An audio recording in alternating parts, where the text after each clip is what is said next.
Actually, sabi ko nga, kahit sino sa kanila talaga, as in, alalaban ng bonggang-bongga, nakakaloka yun.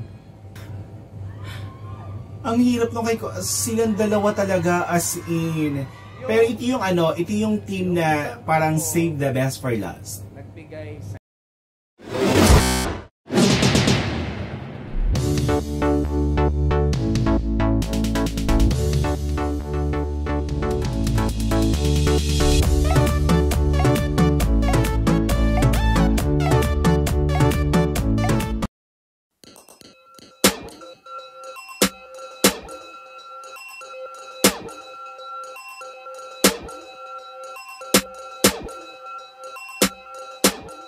So, this is it, Pansit, ang huling battle round ng The Voice Generation.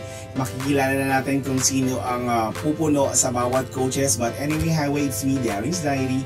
Welcome back to my channel. And kung bago lang sa akin channel, subscribe and hit notification bell and comment down there. So, tingnan natin itong katatapos lang na battle round kung sino ang the best of the best. So, let's go, start.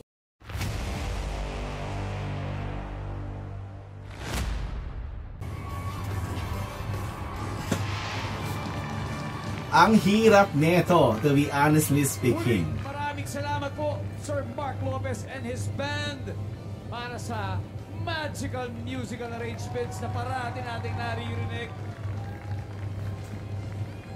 And congratulations din sa lahat ng talents na ibinigay ang lahat sa battle round. Palakpakan po natin. Taro! Inoto po talaga nila. As in...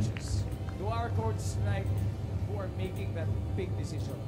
Handa na ang lahat marinig kung sino pipiliin nyo. Patay tayo dyan. Ang papasok sa ating semifinals, Coach Billy. Bakit ako? Ako una nag-perform. Ang hirap nung kay silang dalawa talaga, as in. Pero ito yung ito yung team na parang save the best for last. Nagbigay saya, nagbigay pagmamahal, pag-asa, yung isang grupo my naman, gosh, sakit ang ulo ko. All sorts of talent pagdating sa vocal skills naman. Nandito na ako sa punto, pumili na ako ng grupong ito, talents na ito, para sa next round. Dahil sa tingin ko, mas marami pa silang kayang gawin. Nako, go Coach Billy. Hindi ko sinasabing yung matitira at uuwi na walang progress kasi pareho kayong nag-progress. So, ang decision ko para makapasa sa finals natin, congratulations,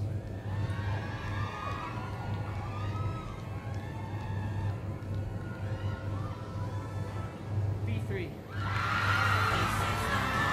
Oh my gosh, P3!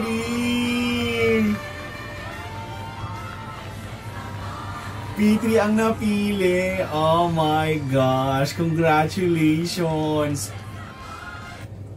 Actually, sabi ko nga, kahit sino sa kanila talaga, as in, alalaban ng bonggang-bongga, nakakaloka yun.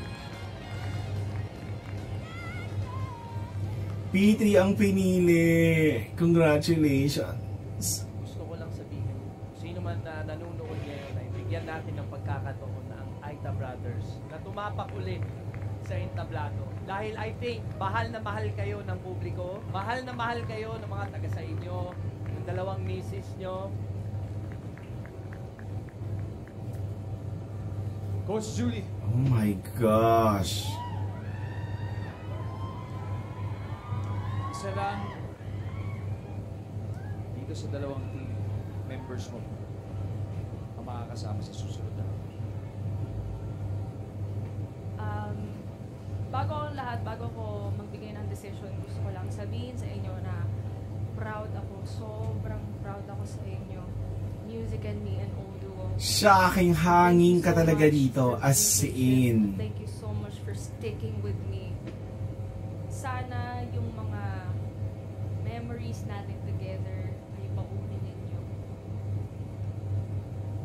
At i-treasure ninyo.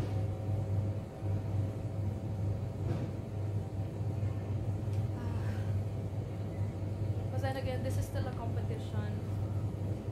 And as a coach, kailangan kong magsakripisyo ng isa. Yes. Yun lang ang hirap dito.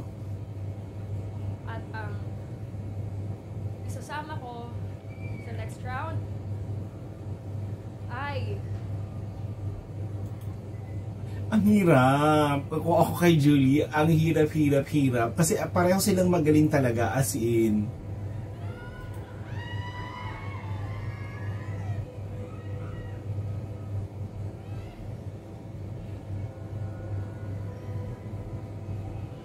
Music and Me.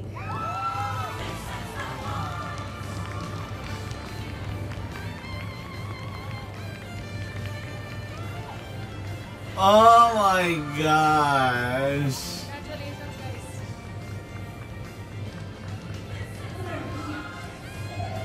Congratulations. Alam mo naman.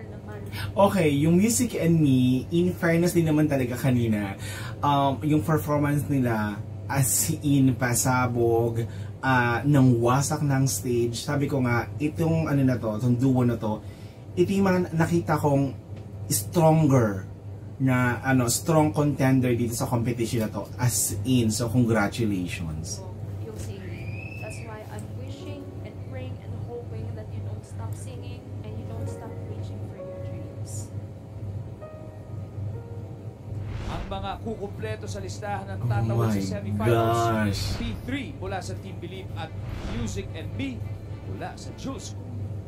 So that's it. So eto na, tignan natin more exciting. Nandun na tayo sa eto na, papunta na tayo sa exciting part ng competition kasi as in, ito na yung elbowhan talaga next week. So abangan natin yan. And by the way, thank you so much for supporting my reaction video sa The Voice Generation edition na to. Maraming salamat. So see you again next week for more The Voice Generation reaction video. It's me, Darren Steiny. Like everyone, thank you so much for watching.